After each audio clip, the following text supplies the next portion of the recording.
Welcome back to Digits here at WSJ Live. I'm Simon Constable. Well, Facebook is changing its privacy features. You were looking at the timeline on Facebook there. Evelyn Rusli joins us now from the Wall Street Journal in San Francisco to tell us about this. Evelyn, they've done this before, haven't they? But this time they're telling us sort of ahead of time.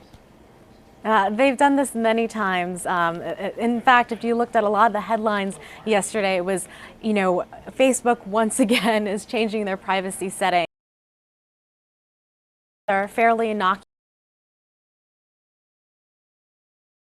informing users on if you change a setting on a post, who is actually going to see that.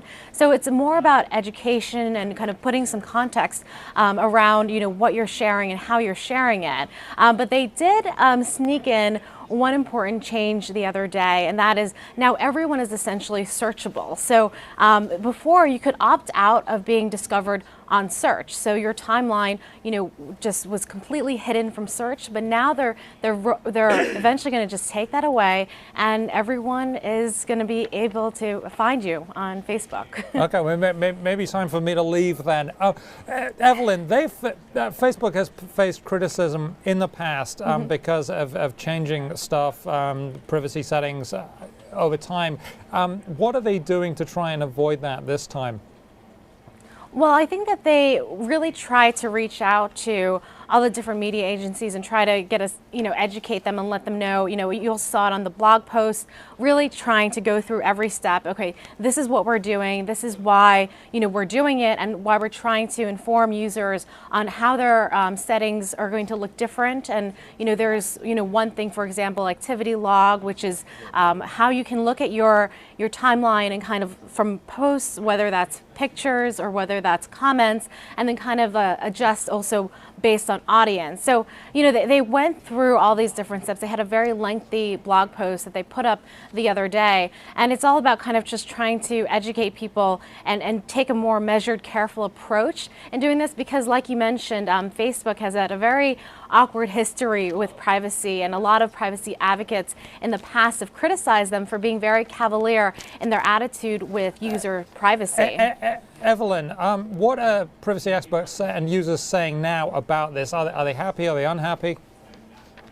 The response has been pretty muted. I mean, especially if you look at Facebook's history, right? When Facebook first rolled out Newsfeed, for example, there was a lot of angry users out there, wondering why Facebook was suddenly surfacing all their information to all their friends in such a manner. And we saw that with Beacon, and that forced Facebook to take down Beacon several years ago. So compared to the earlier history, it seems like, now when Facebook makes these changes, the response has been more muted. So they've made less dramatic changes than in the past. Okay, well, more muted. It was definitely not muted in the past. I remember that very clearly. So, do I have to go through each post one by one to fix this, or is there a way to sort of override it and make them non-viewable? Well, so you can change your default settings, and you were able to do this in the past in terms of setting it, if you're posting a picture, who would necessarily see that? You can have it by default that it's just your friends, for example, or you could have it for the public. And, what they're trying to do with this iteration of changes, though, is just making it easier for you not to only go post by post in changing your settings, but to, for example, select multiple pictures and decide, okay, I actually want these pictures hidden instead of public. So that's kind of the crux of where a lot of these changes are. Well, there's always some of those, aren't there? These pictures need to be hidden. This is great stuff. Thank you very much, Evelyn Rusli of the Wall Street Journal. We appreciate your time.